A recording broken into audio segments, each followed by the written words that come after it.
6J, la dignité d'Alex Ramirez. Alors, mon pire bide.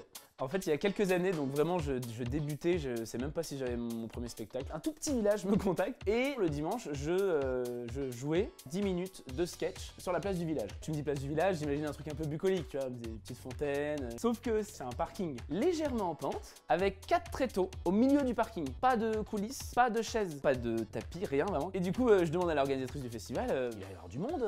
Ouais, en fait, il y a une fanfare qui va passer dans le village et qui va rameuter les gens. Ok, bon bah très bien. Bon bah la fanfare arrive. Et ils sont 4, dont les gens de la fanfare, hein, donc 2 organisateurs de festival. Je me dis je peux pas jouer devant 6 personnes. Et alors là, je prends mon courage à deux mains et mon inconscience surtout. Et je vais dans le PMU d'en face. PMU à 11h, il s'est terminé. Et je dis oyez, venez, il va y avoir un spectacle. Et là, c'est vraiment le saltimbanque en moi qui se réveille. T'en as 2 qui se lèvent, mais je pense qu'ils voulaient partir pour gerber. Donc on est à peu près à une dizaine. Et là, c'est à moi. Mais à sec.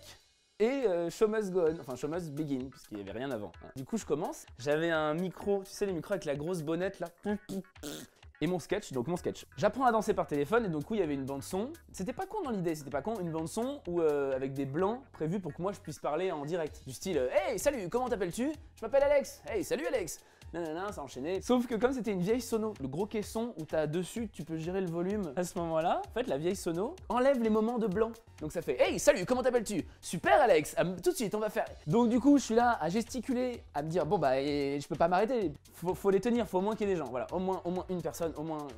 Et donc du coup, et bah comme c'est un sketch où il faut danser, je danse, bon gré mal gré, j'ai envie de te dire. Donc je suis là, voilà, je bouge, vraiment, l'anime. Après 10 minutes de tristesse, il y a eu des rires, enfin en mode, tu sais, si ça fait hey, salut, danse sexy, que tu fais oui, ça fait rire, mais même toi, t'es pas fier, quoi. Enfin, c'est. Il y a eu des mi-rires, il y a eu des. Je sais pas s'il riait pour moi ou s'il riait parce que quelqu'un lui avait raconté un truc marrant.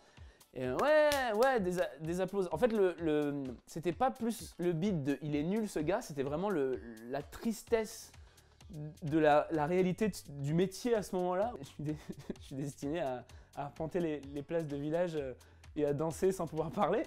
C'est pas un truc où tu dis je vais plus remonter sur scène, c'est que je vais faire gaffe maintenant. Et je dirais que c'est un peu la morale de cette histoire, c'est que pour que ta vanne soit drôle, il faut que ta vanne soit drôle. Et de 2, il faut que le contexte t'aide à ça. Juste que les gens t'entendent bien et te voient.